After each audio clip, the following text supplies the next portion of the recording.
Olá pessoal, bom dia. Então pessoal, fazendo um vídeo desse compressor Tecnas. Eu comprei ele tem 3 dias que eu recebi, 2 dias que eu recebi ele. E pensei em fazer um vídeo simples, de forma simples. Primeiro eu quero ressaltar que eu não sou profissional na área da pintura. Comprei para mim fazer uns trabalhos aí, né, pessoal. Então o que acontece minha humilde opinião. É um compressor bonito, né? Só que como eu não tenho experiência em manusear compressores, né, eu tenho um pequeno tufão ali. Esse aqui é o seguinte, ele tem 50 litros, o modelo dele é o CP8550IC.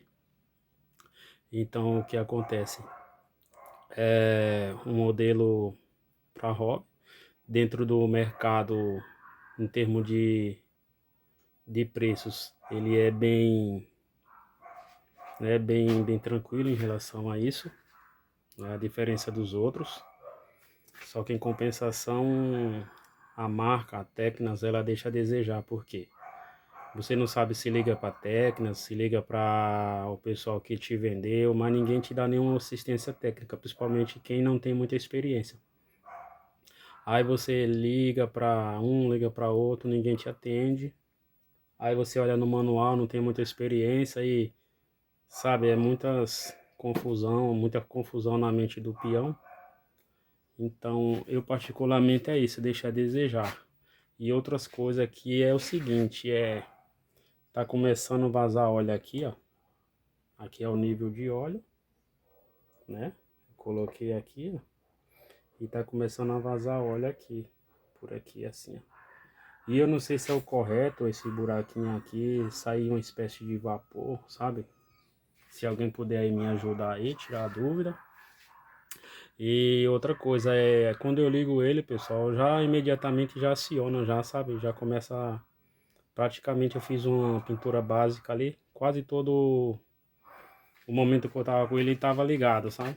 Aí às vezes eu paro um pouco, aí fecho a vazão de ar para ele tipo encher e parar de fazer barulho. Mas aí quando eu ligo a pistola, aciono a pistola, ele já começa automaticamente já a acionar de novo.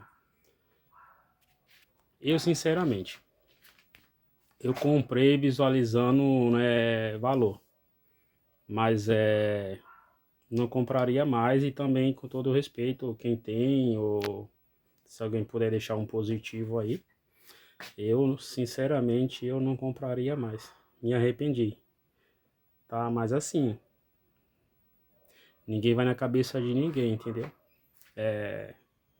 Cada um é cada um, entendeu? E é isso aí, meus amigos, tá? É um vídeo de forma simples, tá bom? Não sou nenhum especialista, mas a minha opinião eu não compraria mais, tá bom? Um abraço aí, se alguém puder me ajudar aí com alguma dúvida em relação ao porquê que ele tá, tipo, acionando tão rápido, tá? Um abraço, fique com Deus.